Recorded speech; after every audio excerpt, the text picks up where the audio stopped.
knowing that you're, I'm gonna say of the same elk. You know, I know you. As I said, I know you've. I felt that you felt, but I never understood.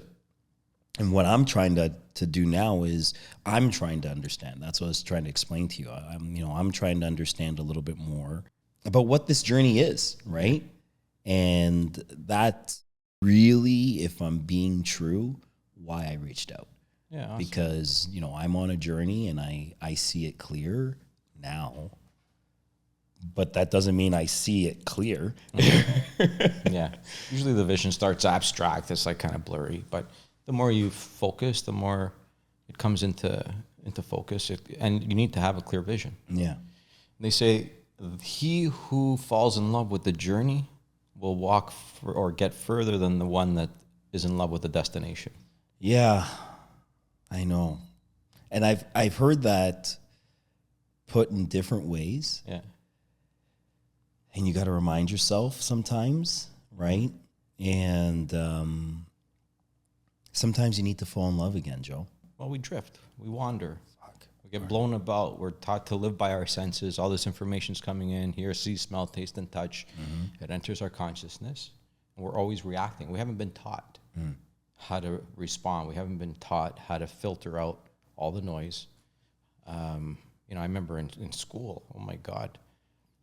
So we have these higher mental faculties, and they form the intellect. So they say, exercise the mind. You got to work out the mind. Mm-hmm. Well, I don't know about you, but at your gym, I don't think they have the universal gym for the mind, your brain. Right? So How do you work? Okay, I'm going to exercise my mind. How do you do that? How? Well, you got to figure out how do you exercise your body. You get to know the muscles, right, and the tissues and the different exercises you have to do. And you said you have to remind yourself once in a while. We have to remind ourselves constantly, just like you're constantly working out your muscles. Mm-hmm. Like you stop working out, in 2 years, you're going to feel and look different. Mm-hmm. You can't say, yeah, but I used to work out. I worked out 2 years ago. Or you work out 4 times and then expect to have the results, right? Yeah. So it's only by repetition that we start to embody some of the philosophy. Everybody's saying the same thing. That's why you said you heard that said different ways. Mm-hmm. Everybody's saying the same thing 100 million different ways. Mm. So the faculties of the mind, and this is like way off topic. I don't know. It's Are okay. we on? Yeah, we're on. But this is me and you. Yeah, we can use what we can use, but we'll start in a minute. Yeah. Okay. So there's imagination, perception, reason, intuition, memory, and the will. Those are the 6 intellectual faculties. And when I think about growing up in school, it was like I'd get punished for using my imagination. Yeah. Right? And Not allowed. Okay, maybe rightfully so, but it's like, Joe, pay attention. But quit looking out the window. Yeah. Listen to what I'm telling you. Yeah. And then I'd be like, okay, I got to pay attention. But I love looking out the window, Joe. Yeah, and daydreaming. I was flying with the birds out the window, right? Yeah. But then I'd get caught, and again, the teacher would ask a question. I'd get so humiliated because I had no idea what the heck she just said for the last 10 minutes. Mm-hmm. Somebody else would answer it. Then I'd be thinking like, okay, there's something wrong with me, right? Yeah. And it gets to the point where you have to stand by your desk. You know what? Stand up, pay attention.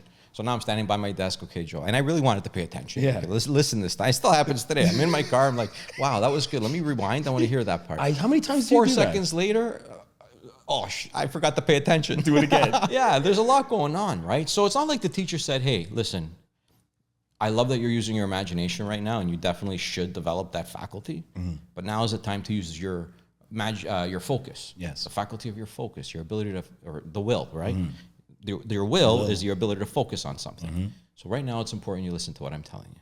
So do your best or whatever. So we got punished for using our imagination. We stopped using it because now you got to grow up and face reality and like, what's this pipe dream you got? Yeah. So that faculty's atrophied. You haven't used it. And now you're trying to see the vision of this big goal that you don't know how to accomplish right now. We're supposed to know how to do it. Well, here, lift 400 pounds your first day in the gym. You can't do it. You can't do it. No. So, and we lack the awareness. We lack the understanding, right? We just started on our journey. So there's, people are quick to say mindset, positive mindset. There's people that are calling it toxic positivity now because they lack the understanding. Yes. And when you understand it's thoughts, feelings, whatever you're thinking about causes you to feel something. Now, I'm going to say the feeling is the vibration. Everything vibrates, nothing rests. Everything's on a frequency. Mm-hmm. You're listening to this right now on a frequency. You turn the dial, you're listening to something else. Exactly. Right? whatever we're feeling is going to be expressed through our actions, right? You say, hey, man, what's going on? Oh, I'm really great. You feel it. Like, it doesn't matter the words that are being used. Somebody's trying to sell you something. That's commission breath, right? Yeah, of course. It doesn't matter that you could be saying the same script to someone else. So the thoughts that I'm thinking is putting me in an energy, or it's causing me to feel something. Feelings create the action, or you would express it a certain way. Action has a reaction, the result. And so if it all starts with my thinking, then it's not good enough to say, I know I should be grateful. I know I shouldn't complain. I know I shouldn't gossip. I know I got to do those things, but you don't understand. Well, if I stick my finger in that socket, I'm going to get electrocuted, even though I know I shouldn't, or I'm not supposed to. Right? And so you start looking at things like there's laws that govern this, and you understand what gratitude is. You know what gratitude is? No. It's an exercise that forms the habit of finding good in everything. There's a law of polarity. There's two sides to everything. You can't have an up without a down, an in without an out, a left without a right. You can't have a good without a bad. And again, going back, coming out of high school, it's like, I don't know what I want to be. And so you start to think, what about this and what about that? And the second any negatives came up, it was off the table. Yeah. I was looking for something that had all positives. But shouldn't we? Well, you should strive for that. But no, I think we have to understand that there's going to be an equal amount of, because it's equal and opposite. Polarity is equal and opposite. True. So there's going to be a list of good things and a list of bad things. I got to look at that and say, okay, I'm willing to pay the price of sucking up the bad things that comes with this in order to have the good, because that resonates with me. That's what I really want. That's where my fulfillment is, right? So we don't understand it. It's not because we don't have the equipment. We got the equipment. We don't know how to use the equipment. I don't know how to use my imagination, my reasoning ability, my perception. I'm seeing things the way my parents saw it, which is the way their parents saw it. Right? When I came into the mortgage industry, I was seeing the mortgage industry the way the people that trained me saw the mortgage industry. My business card said 24/7, mobile specialist. And I'm like, I almost spit on my water. It's, and I was Clyde, I was a licensed mechanic. I was working at my dad's shop, okay? I don't know, managed to get my mechanic's license somehow. Yeah. And one day I was like, I think I'm gonna get into real estate, because that's what you do when you don't know what you want to do. You get into real estate, right? And somebody a real estate agent was talking to me, and he's saying, why would you want to get into real estate? There's all kinds of real estate agents. It's really cool. Maybe consider being a mortgage broker. I know this guy, it's whatever, at one of the banks, mortgage manager. I'm like, well, I never worked in a bank, and I don't know anything about mortgages, right? He says, don't worry about it. I'll introduce you. Okay, so I meet Bruno, okay? I have a meeting with Bruno. I'm thinking, this ain't going to go anywhere, right? He says, okay, fantastic, great. Like, we got along. And he says, I'll get get you a meeting with the VP at the time, if you want to. And I was like, okay, well, that's not going to go anywhere. Anyway, sure enough, I meet with her 10 minutes. Here's your business cards. Go get mortgages. That's it. So now I'm out there, imagine, and I don't know what to do, right? So, the point to that is we kind of drift and we find our way, but I never set a goal in the mortgage industry. I was waiting to figure it all out. I didn't know how to take a nap. I didn't want to talk to anybody until I knew all the ins and outs. And then I'd see people enter the industry first year, and they're smashing numbers of people that have been in the business for 20 years. So that caused me to start thinking, what's the difference? Yeah. It all comes down to action. But if the thoughts I'm thinking is causing me to feel something, the market's bad, what's the point? Sales are down 89%. I'm not going to, why would I want to get up? Yeah, you wouldn't. Yeah, but when I understand cause and effect. Exactly. So there's a lot, Clyde. I mean, and I think the key thing is that journey that we're talking about. Fall in love with the journey, because the purpose of the goal is to cause you to grow. And you have to become the version of you that's capable of achieving the goal. And it's on that journey, all the lessons you got to learn, and they're life lessons. You'll become a better parent. You'll become a better communicator, you could serve your clients better. You can hear the things that they're not saying, but you know that they're feeling. Or you can identify the goal and focus on that. Even they think that they want the best rate. That's not what I heard. I heard you want to pay debt, improve your cash flow, or that you want to make investments, or that you want to buy real estate or whatever. Now, rate becomes secondary to me. Exactly. Let's figure out the correct path, and then I'll get you the best rate for that. But why? Because their awareness, they want the best mortgage. What do they know about best mortgages? Best rate. Best rate. That's all they know. Right. Because they've never been told. And so when they gave me those business cards, that is how I was thinking. I had to be the best rate. I had to answer my phone 24/7 at all hours of the day. And it doesn't work. Doesn't work. It doesn't work. No. I don't want to be pulling a U-turn on Yonge Street while somebody's calling me. I'm 8 o'clock at night. I got the kids in the back coming back from a soccer tournament, and there's all kinds of noise, and they're telling me about their mortgage goal. No. My office hours are 9 to 5, and when I'm at work, you're going to get a call back. You're going to go through a process. I'm not going to drop the ball. I'm not going to forget to get back to you. I'm not going to ask you the same question 4 times because I'm paying attention. I'm making notes. When I'm in the car hoping I don't get T-boned, I'm going to miss something you're telling me. And so we don't have the courage in ourselves to say, I'm not going to go with the way they say it is. So anyway, that drifted off from just having the ability to perceive or reason with something, right? And to explain the journey, I think all of that leads to maybe more self-awareness, more responsibility. Can't control what other people do. I can only control me. I think you hear all these things, and they matter. The problem is we hear it once, nothing changes. We hear it twice. We swear to God we're going to do it this time. I'm going to remember this one. Yeah. And a month goes by, you don't hear it again, and we expect our behavior to change. But we're not programmed to think that way yet. It's by the repetition, the reminder. That's why affirmations work, or the goal, looking at the goal. That's why people say go to church if you're that type of person. Yeah, wherever you got to go to feed your mind or feed your soul. But I think the most important thing about that, whether you go to church, whether you go to wherever you go. You go to your temple, hot tub. The synagogue, you go to the hot tub, you go to meditate, you go to yoga, you go to wherever. The most important thing I think that people fail at is listening to what's being said and then reflecting it on your life.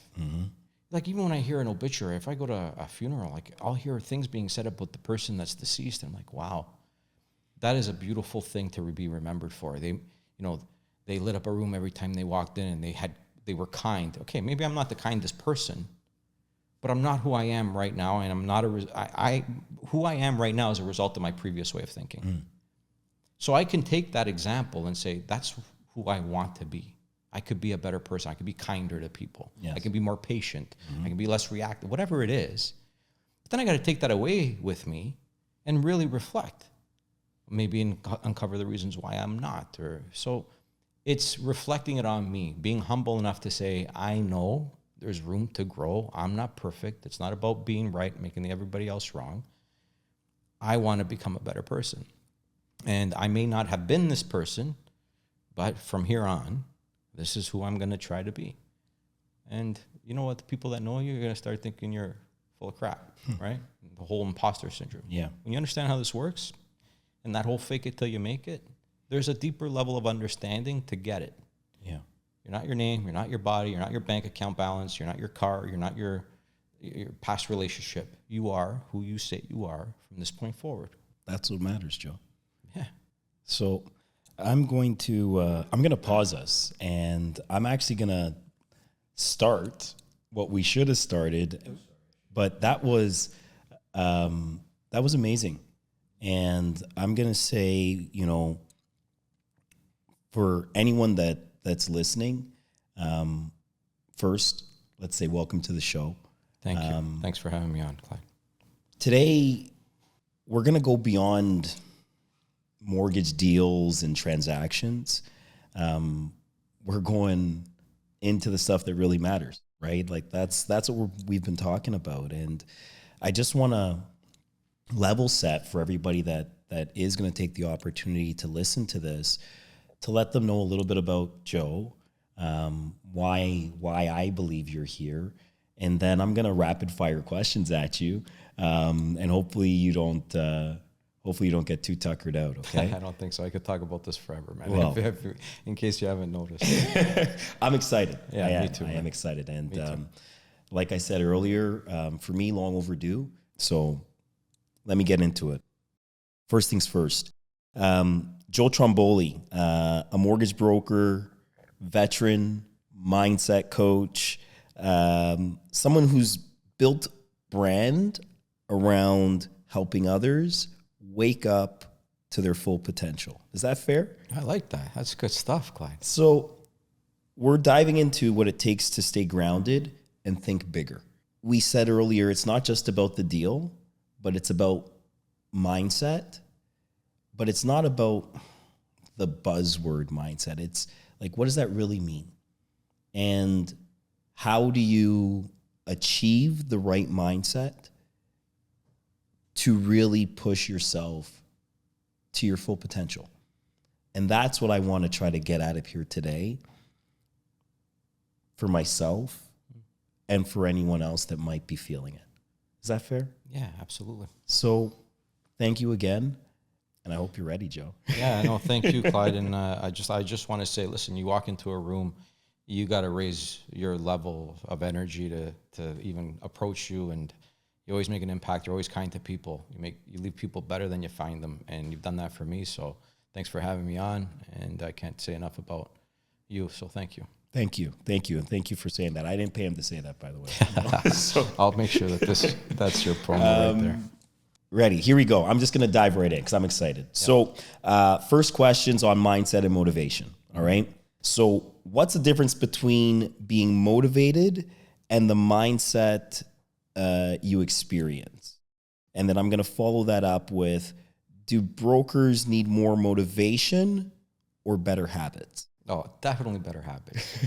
Definitely better habits. I think the misunderstanding when it comes to mindset and, people talking about the law of attraction and affirmations and all these things, it all comes down to action. Mm.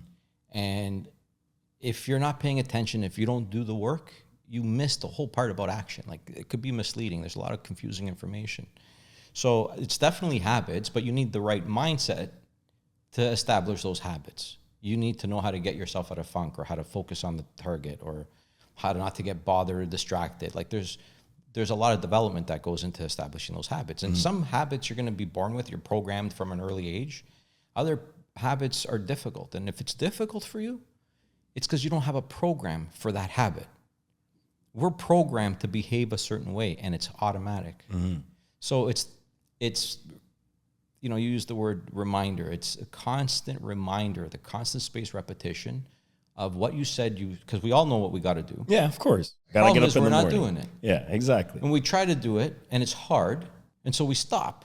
And then we think, see, that's proof I'm not capable. I'm not a morning person. You know what? I used to go to bed at 3 or 4 in the morning, and I'd be like, you want to go fishing? 7? Or we'd be on vacation. You guys want to go, I don't know, on some safari at 8 o'clock in the morning? No, I'm on vacation. I'm on vacation. What are you talking about? Well, I didn't have a program for waking up. So I stopped saying I'm not a morning person. Yeah. I wake up at 5, and sometimes it's annoying because now it's automatic. Okay? It's hard in the beginning because I wasn't programmed. Then you make a decision. You consciously make the decision for what you want. You understand the reasons why you have to start doing this, why you got to start calling your database or working out or whatever, eating right, waking up early. But when the time comes, you're not consciously thinking anymore. You're on autopilot. We're on autopilot 98% of the time. Yeah, that's true. 80% of the time. Okay? Everything's habitual. I'm sitting here moving my hands. Everything's happening here. I'm not even thinking about it, right? It's programmed. So today, right now, I recognize an opportunity. I identify what I need to do in order to have the thing that I say I want. Not that you said, Joe, you have to have it. I want it. You said. Okay. Tomorrow morning, I wake up, and now I'm feeling it. I'm feeling tired. I'm feeling whatever. My feelings now are in control of my higher mental faculties that you and I discussed. My programming, my emotional mind, my subconscious mind is now taking over my thinking. Yes. You don't have to wake up, man. Like, you're going to be burnt out for the rest of the day. But you're going to get up to do that. You don't really need to do that. It's not going to work anyways. Right? One on each shoulder. And it takes over your reasoning ability, and you go back to sleep. But you're the one that set the alarm. Yeah. So now I got to get conscious again. Okay, I failed. How did that happen? And it's by that repetition and just doing the thing. Over time, it gets easy, right? Like, anything you start is hard at first. You know any vegetarians? I do, actually. If you know a vegetarian that's been a vegetarian for a year or 4 years or 10, they'll be like, I'll have the salad, take out this, add that, right? There's no... Simple. But somebody who just decided 3 days ago to become a vegetarian is going to be like, should I have the burger? Right? It's not automatic yet. It's not fun. And we have to repeat something new until it becomes automatic, where you're no longer having to consciously choose, because you're going to go into autopilot and those choices are going to be made automatic for you. And that's the reason for the repetition. You have to embody it. Amazing. But you got to be willing to pay the price too.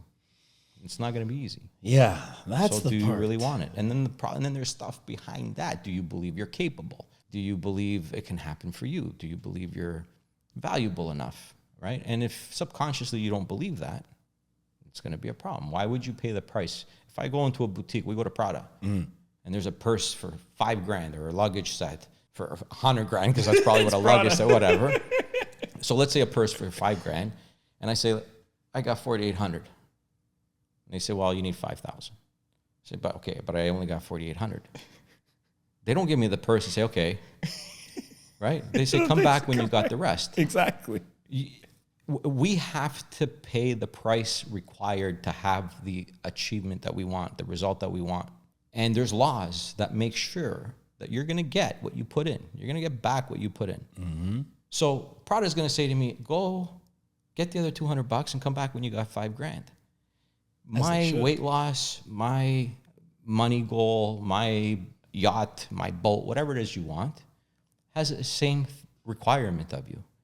You're not that person yet, but you can become that person. Go out, learn another lesson, and guess what? The lesson's going to repeat itself, continue to repeat itself until you learn from it.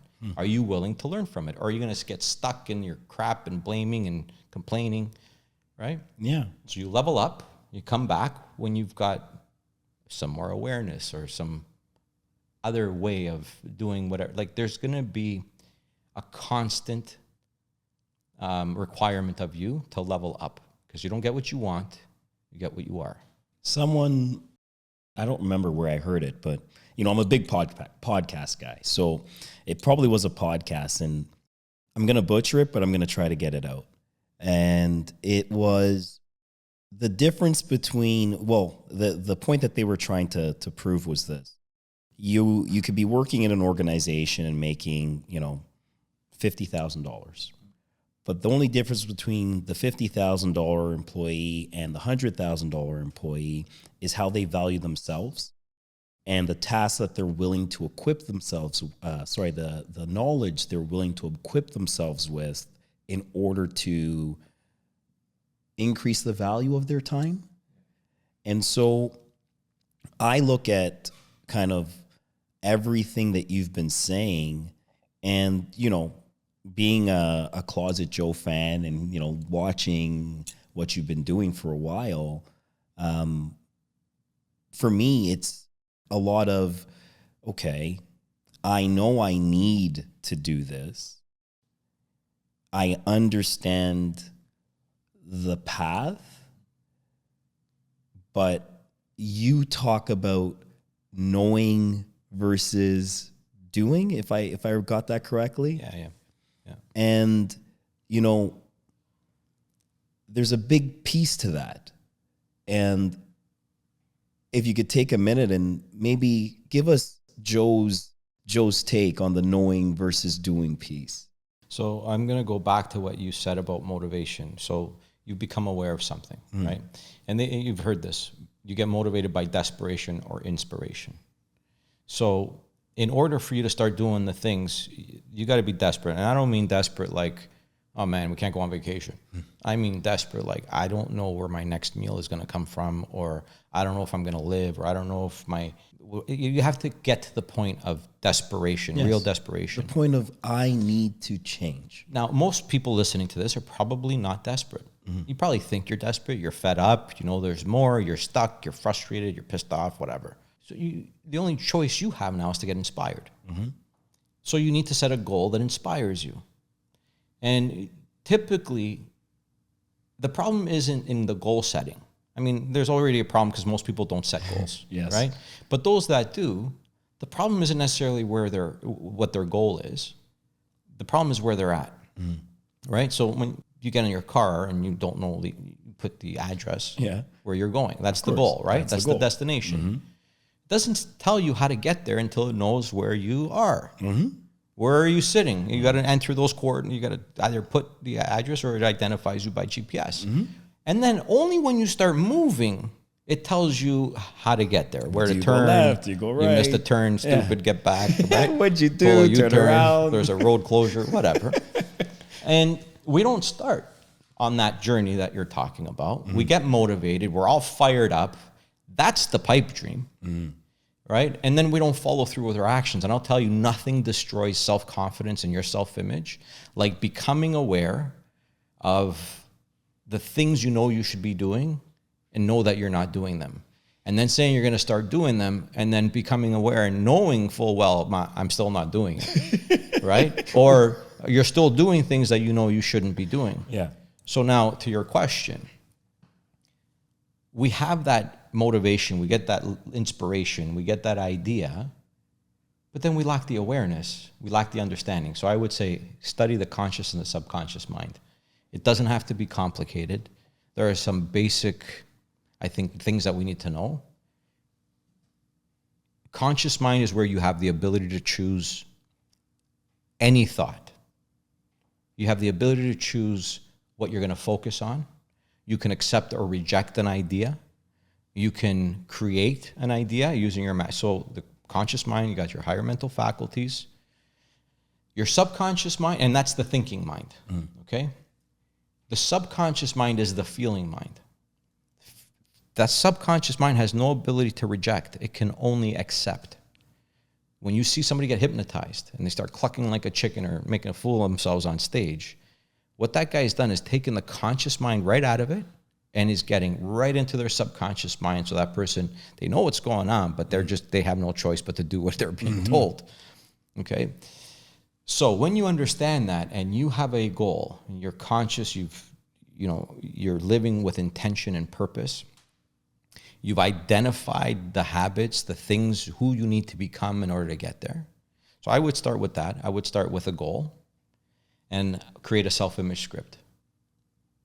I would love to tell you a story. I don't think we have time for that. But basically, make a list, a checklist. If I was the person that achieves this goal, who would I be? What would I do? What are my habits? How am I talking to people? Right? You make a list of those things. If you don't hit your goal, and chances are it's going to take you a while, you can look and say, okay, am I not hitting my goal because I'm unlucky, because that guy's an asshole, because I've been treated unfairly, because this is unjust, because of the market?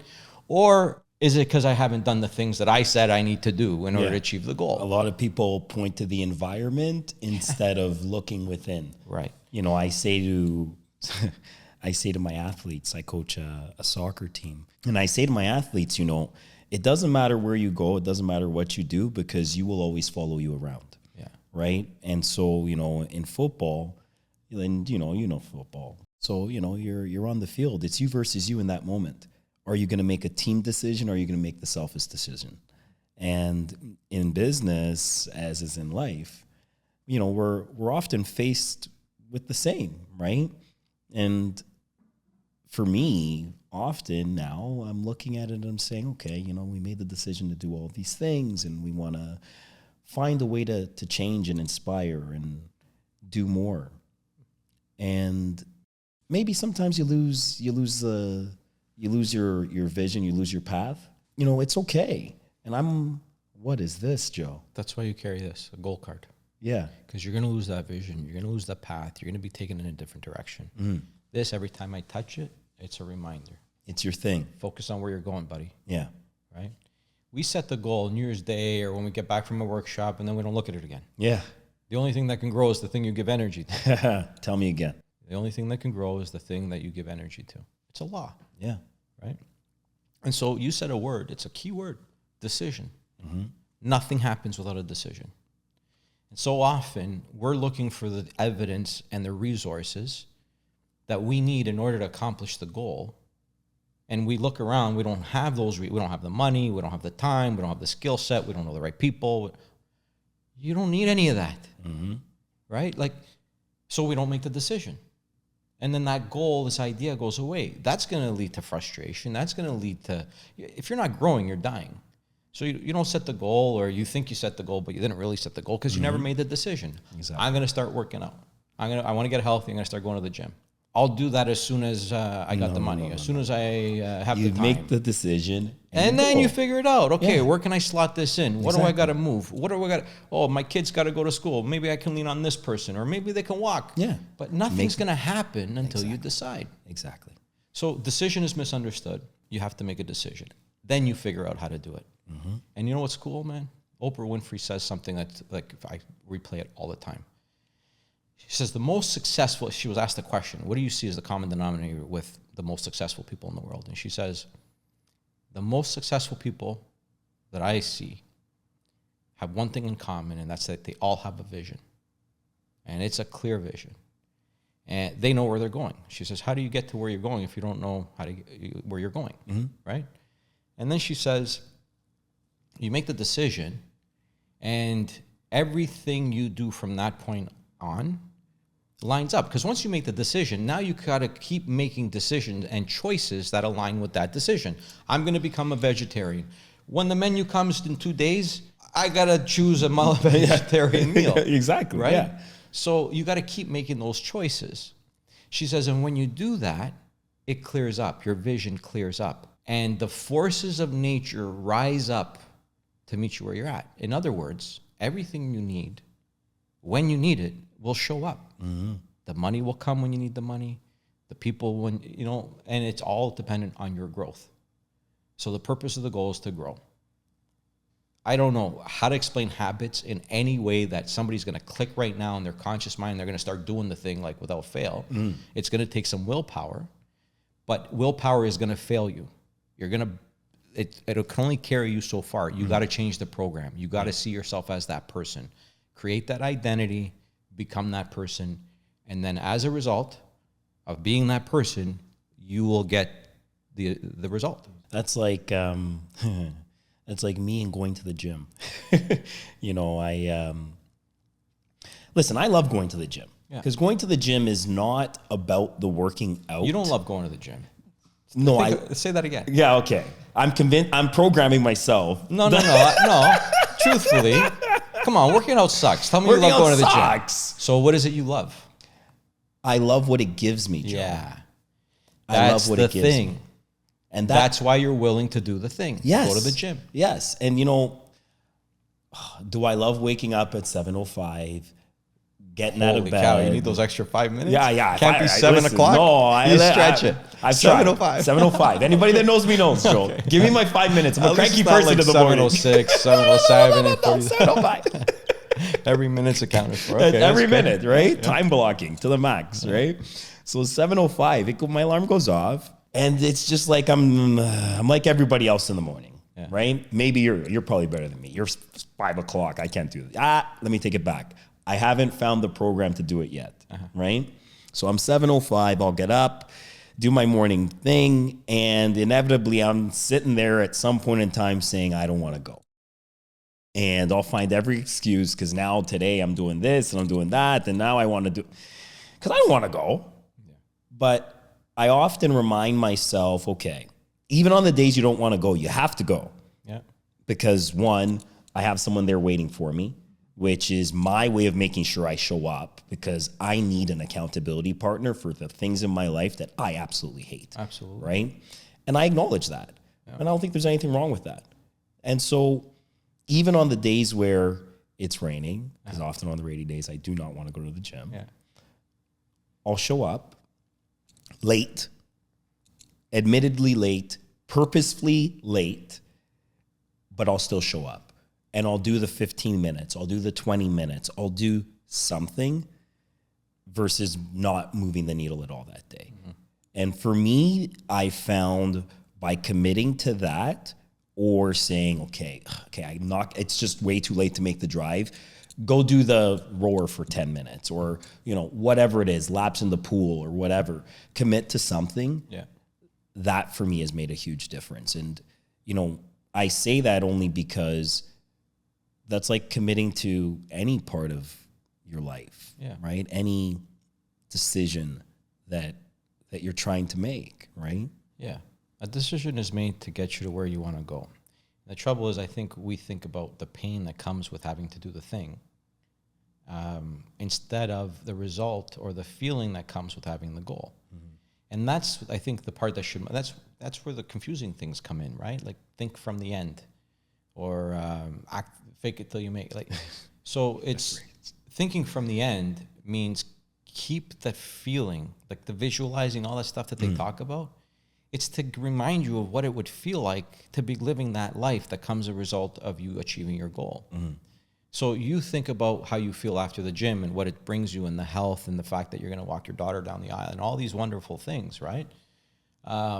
But most people, we think about, oh man, I don't want to go to the gym. And you know what happens? What happens on some of those days where you don't feel like going to the gym? Do you ever find yourself smashing the best workout and you feel like, yeah, I'm so happy I went this morning? Like, I come in here, these guys are going to laugh, but you know, my staff knows when I go to the gym, Joe. Yeah. I come in here happy, right? I'm a different person versus on the other days, I'm not happy. That's just not how I feel that day, right? So I like gym days for that reason.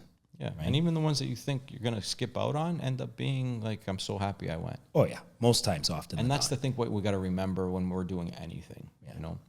And so, you know, talk about habits and energy and all these things. You think about, let's visualize now an office. There's 2 salespeople. They're in the office, and they're by the water cooler. We'll use the whole the stereotypical water cooler conversation, and they're sitting there about how bad the market is. Because I used to sit in-house at a real estate office, and my office was right by the kitchen. The door was open, and I could hear and see who was in there. And isn't it odd that the people who weren't getting great results would spend like, Clyde, I'd be like, are these guys still in there? It'd be like 2 hours. And they're still talking about the market and this guy and by the water client cooler. And that asshole neighbor, he listed with somebody else. And then you see the people getting the results. They're not there. They're not there. Now, if you're giving your energy 2 hours that could have been spent knocking on doors, making phone calls, working on your script, doing a presentation, providing some kind of value, dropping off gifts, I don't know, that action is going to produce a reaction. Exactly. And they're not busy telling you or justifying their actions. Those 2 in the kitchen, what did they do for 2 hours? They gave energy to what they didn't want. Exactly. How things are. We don't want how things are. But if you're giving energy to that, that's what you're going to get more of. Exactly. So like, they're simple, right? Like, you look at this, oh my God, it makes so much sense. But are we programmed to live like that? Because there's a lot of people, 98% of people are doing that. The 2% are out there kicking ass. True. So who do you want to be? It starts with a decision. And you can't beat yourself up. You're going to fail. You don't have the habits. It's going to be hard. You surround yourself with the right people. You start to level up. And as you level up, the quality of your friendships and the people that are in your life level up. There's no more gossip. There's no more complaining. There's no more bullshit. There's no more drama. You know, as you level up, those people aren't talking about the people in the kitchen at the water cooler. They're talking about, you know what, man? Yes, I had a hard day because of these things. And the other person will point out, well, you know, did you look at it this way? They're different and conversations. they take that information to improve themselves. You got to be humble. And I think the problem with most people, they just want to justify their lot in life. It's crazy. And that's where I was for 40 years, man. As long as I sold you on the story that I was unlucky, if there was no such thing as bad luck, I'd have no luck at all, and look at this and look at that. Listen, man, when you start to study, you raise your level of awareness, you look at things, you understand things, that understanding gives you faith. It's not about me. It's not about what happened to me. It's not about somebody better or worse. We're all the same. And there's a set of laws, there's a set of rules that govern everything on the planet. This is always going to fall down, right? Always going to, it'll never fall up. Doesn't matter if I'm right or wrong, good or bad. So when you start to look at things that way, you know, and I'm grateful, and I think, you know, you have this too. You start to become obsessed with learning more. You want to know who you are. You want to know why you're getting a certain result, and you're ready to take accountability. I'm 100% responsible for everything in my life. Everything, the good and the bad. The hurt that I've caused and the hurt that I've experienced. Everything. You know, so when I start to look at it that way, that's when my results started to change. So I'm going to fire a couple of things at you because we prepared a bunch. You want answers to the questions. I'll just answer your questions. And I don't. But here's the thing.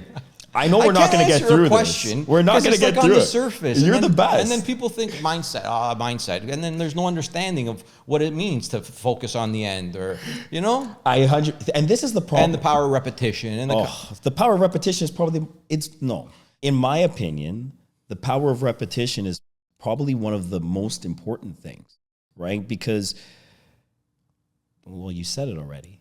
You can say, I want to lose weight. But if you don't change what you eat, you don't start working out, you don't start making positive decisions. Yeah. You know what? Everything you learned and everything you have a program for was you don't speak English because you chose the English. It's because you were born into an English speaking home or eventually moved into an English speaking environment. And it's not like you heard it said one day and then boom, the next day you're speaking English. It was one word. My kid used to say keppich instead of ketchup. And there's the correction and the repetition, and eventually she says ketchup. I still say keppich because I think it was cute. So I say, pass the keppich, right?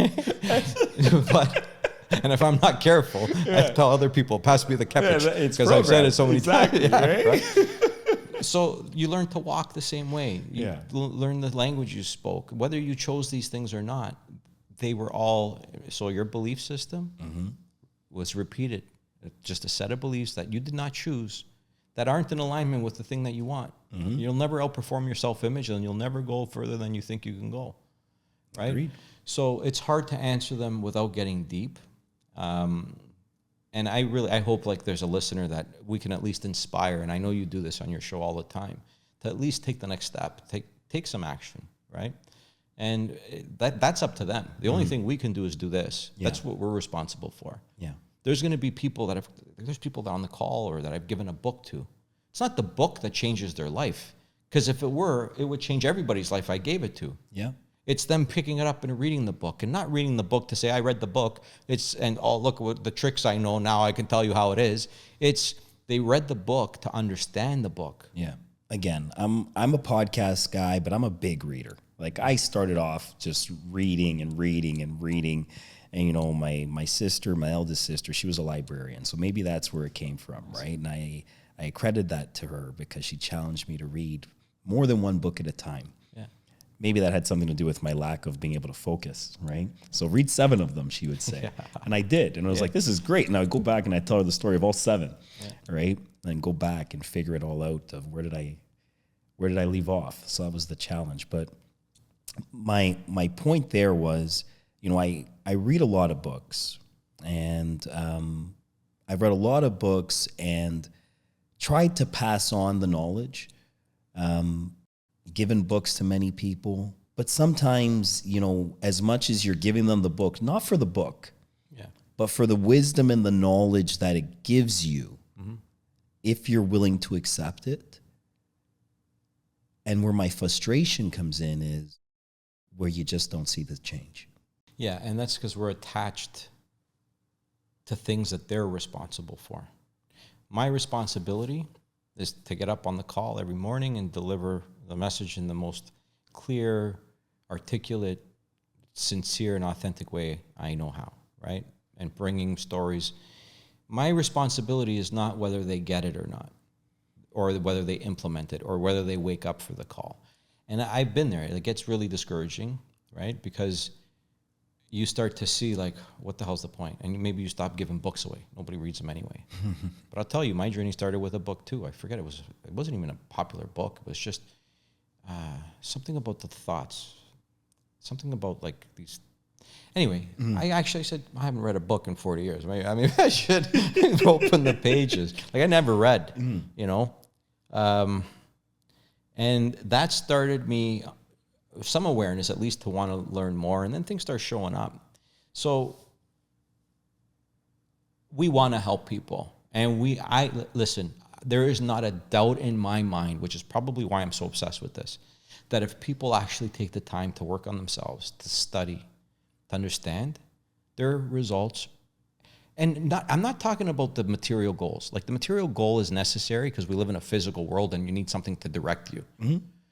But who you become in the process, ultimately achieving a point where you just happiness, like peace of mind, being able to perceive and reason with things on a level that gives you that peace of mind.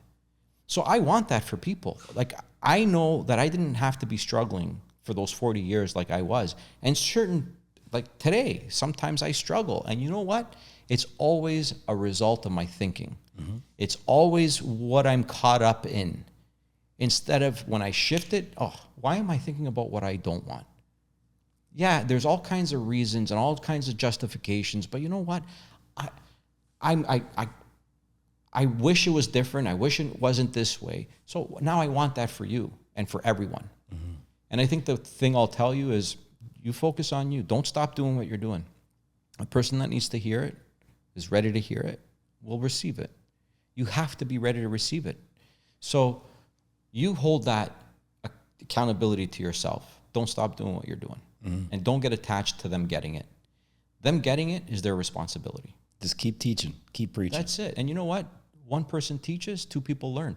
You'll get more out of this than the listeners. Yeah. I get more out of the call, having to show up when I don't want to, reading, reflecting, having to explain it, having to understand it. I get more out of that than my listeners do. Because I maybe would have quit at times. And the understanding, you know, like you really don't understand anything until you can explain it to someone else. So you got to be humble enough to know, like, there's no limit. There's no, I haven't reached, I know everything now. No. Like, the more you know, the more you realize you don't know. And that is a very inspiring, it would have demoralized me at one point in my life. But that for me now is like, oh, wow, that's an incredible feeling. Like, there's no limit, there's no ceiling. Now it's in harmony with my soul. Okay, spirit, there's an infinite possibility here for greater expression of who we truly are. So the more I learn, the more there is to learn, and the more there is to learn, the more I become aware I don't know. For me, that's an empowering thought, not a discouraging thought. You had me in a brainstorming thought.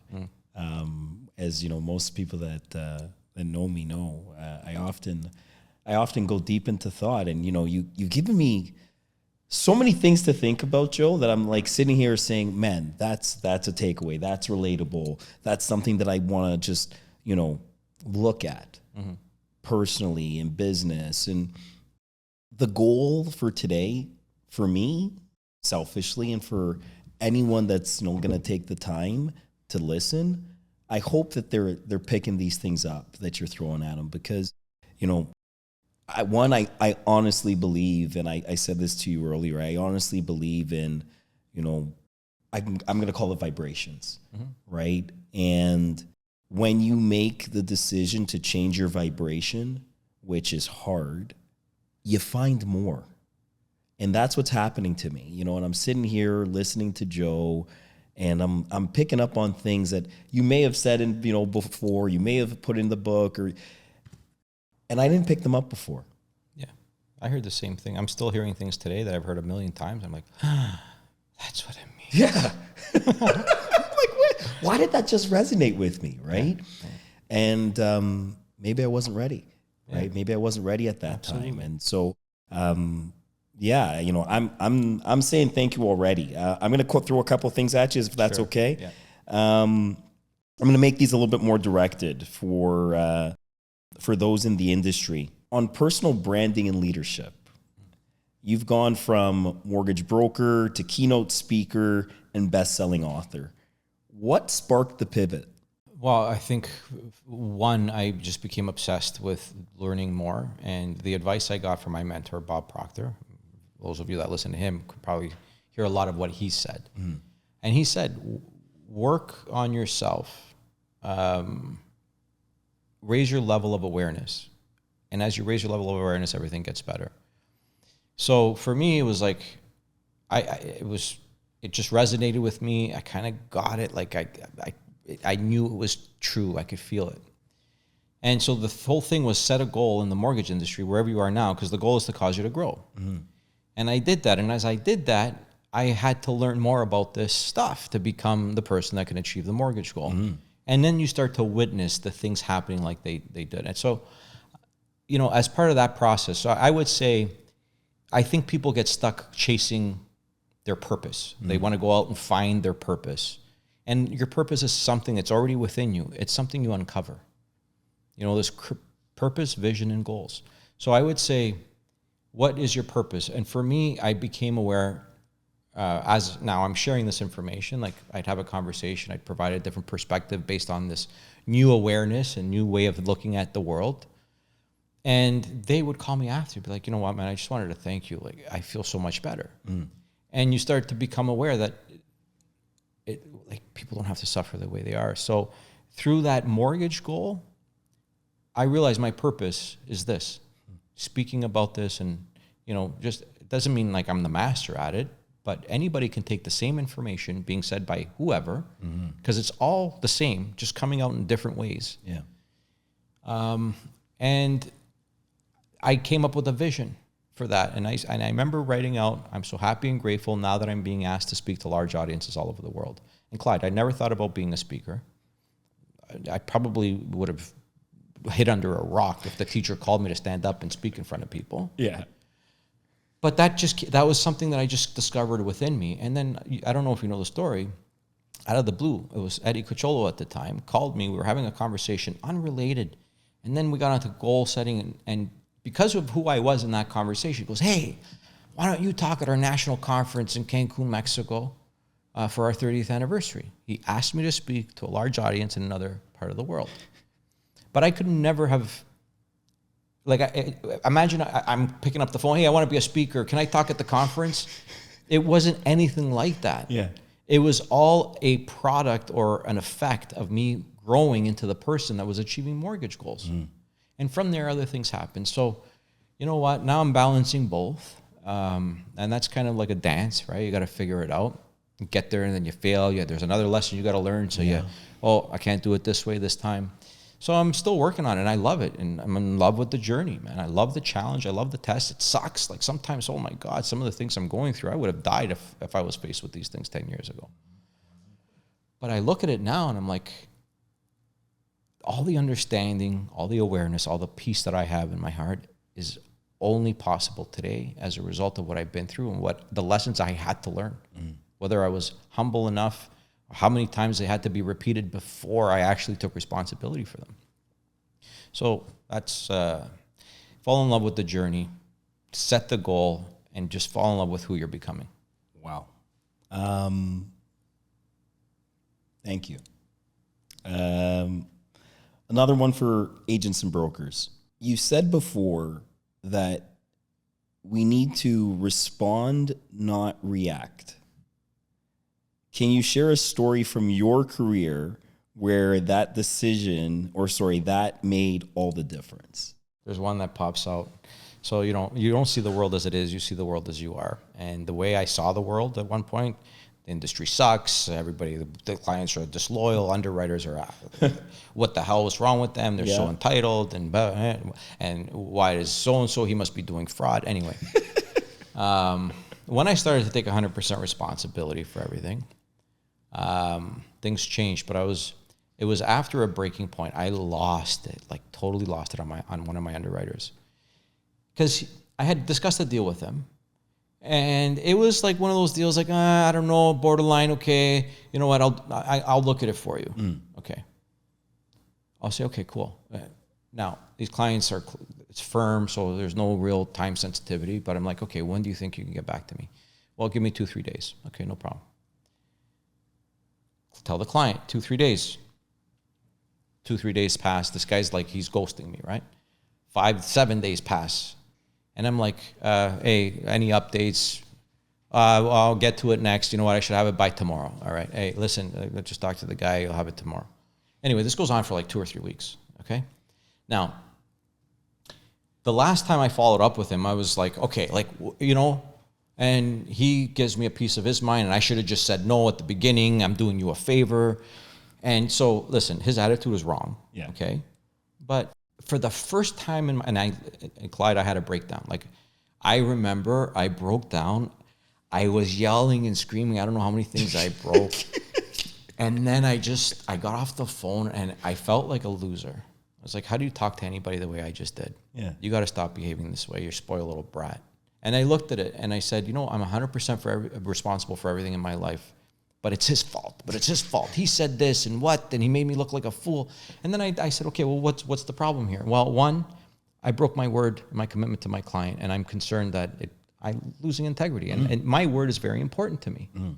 And because of him, that was broken. Well, maybe I can communicate differently.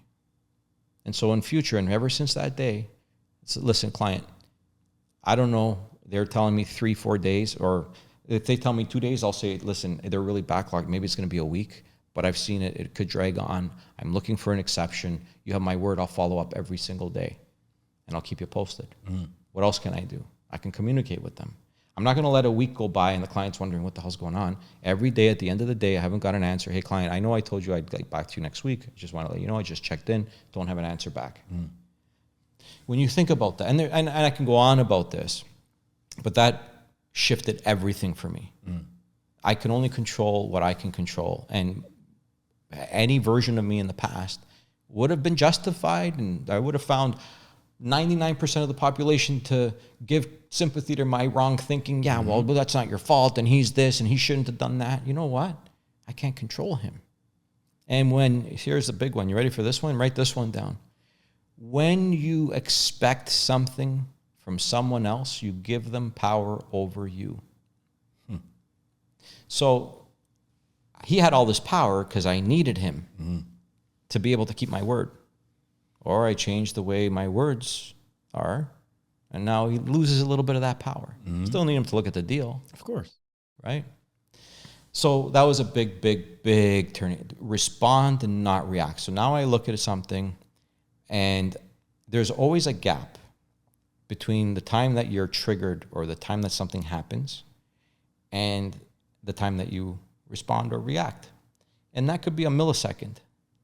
But when you repeat these ideas, that's reaction starts to become automatic. And over time, you react less and respond more. And when you respond, you stay in control. When you react, you give away all your control to the other person.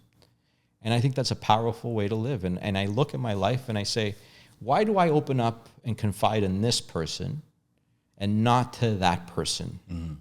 And that person loves me, and I know they want the best for me, and they would take a bullet for me, but I don't want to tell them anything because I see them reacting. And it doesn't even have to be against me. I see them criticizing or, judging. And you don't have to be the subject of criticism or judgment to become very insecure. So if I'm going to tell you something that's going to cause you to go off the handle, I'd rather not tell you. But if I tell you something and you're like, and you guide me, or I see you face a situation in your life and it's bad, and I'm like, oh my God, how did he stay calm in that? You become the rock that I want to come to. So now with my kids, that's who I want to become. The old version of me would be like, why don't you tell me things? I would take a bullet for you. No, they're not going to, you can't force something like that. You got to become. So even in parenting, who do I want my kids to be? Or how do I want my relationship to, and then I got to take 100% responsibility. Who do I need to become for my kids to come to me with anything? It's a work in progress. When you relate it back to the kids, it always resonates. Buddy, one of the things that really set me off, tilt with this, I need to figure my shit out. What you don't fix, your kids inherit. Yeah. Those are the things like, listen, being a parent will always change you. And, I often say to the people in my network that have kids that are older than mine, I'll sidebar a client conversation. I'm there to talk mortgages or investments or whatever. I walk in, they have a 26-year-old boy or girl or whatever, and the first thing I want to talk about is parenting, right? I want to know, what did you go through during this period of time? My kids are this age, and, because give me the goods. I haven't been here before, right? And, so when you relate it back to the kids, it always relates. When I was a kid, I just want to stay on this for a second because I think we both like this. My dad would be like, why don't you tell me anything? And something would happen in school or in the schoolyard involving other kids. I wouldn't want to tell him. Yeah. And I think, you know, again, I didn't have this awareness till I was 40. And it came from reading something called Serenity. It's not the prayer Serenity, although it's amazing.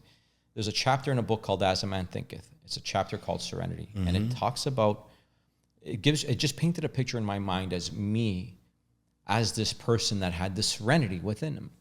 And as you're reading it, you know, calmness of mind is one of the beautiful jewels of wisdom, is the result of long and patient effort and self-control.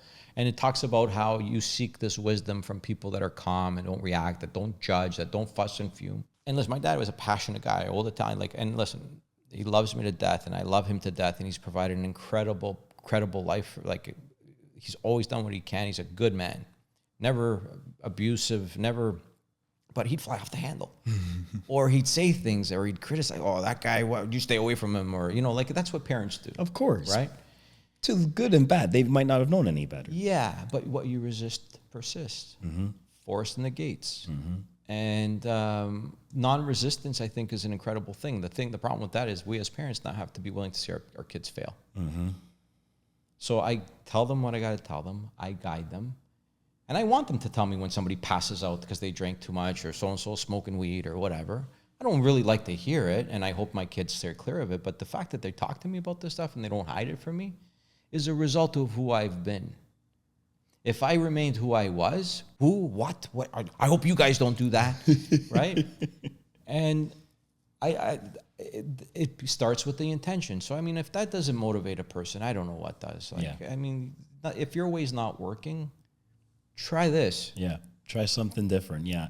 And, you know, I often take the same approach with my boys. And, you know, I try to be you can come to me. Because I'll always be there to listen and to be the calm whenever there's going to be a storm. And there's going to be a storm, right? And I've taken that same approach with business, right? That was my whole call Clyde era, as I used to call it. And it was just more so just to try to, like yourself, be there to have the conversation and help with whatever it might be, but relate it back to whatever it was, mortgages or real estate or, you know, whatever it is, the product that we put in front of them. So what advice would you give to a broker or an agent who wants to be more known for more than just the numbers? Yeah. But the question, what do you want? That's a big question, right? So look, the numbers will be an effect of the cause.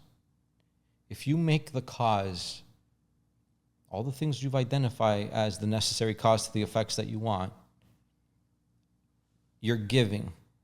If you look at the sales cycle, this is what the sales cycle is. There's a law of giving and receiving. We work in harmony with the law when we show up to give and focus on giving. Giving value, giving information, giving direction, giving time, giving whatever. When you're doing that, the receiving part takes care of itself. Giving starts the receiving process. So if you take time out in your day to connect with your clients or to check in with them, and don't worry about the commission, trust that the law will pay you what you're worth. The numbers will take care of themselves. Every cause has an effect. Every effect has a cause. You focus on the cause, you don't have to worry about the effects.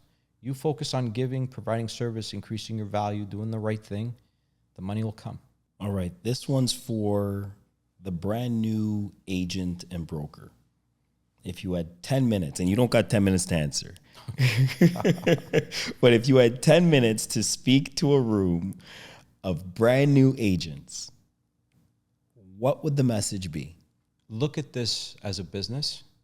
I think most come from somewhere that maybe you haven't had the experience or worked in a mortgage office and don't have that experience. But look at it as a business. Don't look at it as a transactional business. Look at it as a business and create a business model. I would say, 1, have a goal. 2, set the intention for what you want to create. Have an avatar of your ideal client, and then build all your communication that talks to that typical client. Like, I want clients that qualify, that respect my time, that value my advice, that aren't going to backstab me. I created that. That's what I got. Before that, I was focusing on the clients that will leave you for 5 basis points and they don't care. That's all I was getting. Okay. But definitely build your client journey. Build your client journey. What does the process look like from the time you speak to the client, you get the lead, or you get the lead from a referral source, and go through like it's a car wash. At every stage, what needs to happen? At this stage, send out an email telling them thank you. At that stage, send them a whatever, check in, make sure the lawyer got instructions. If you don't hear back from the lawyer, have a reminder in 2 days to follow up. Hey, did you get the instructions? Like, have your client journey. I can't tell you how important that is. Something I resisted, the advice I got, I resisted for a long time. Second I created that, Clyde, now you're creating templates.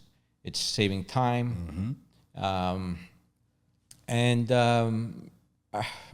So many other things I would say. Holy cow. I know. The client journey. And I would say, identify maybe 3 good quality, top producing real mortgage brokers, and ask them to sit and have a coffee or an hour. And if they're producing results, chances are they've got a good mindset and they'd be happy to sit with you. And surround yourself with the people that want to do things, want to accomplish things, and stay away from the negative talk. Just focus on what you want. Great message.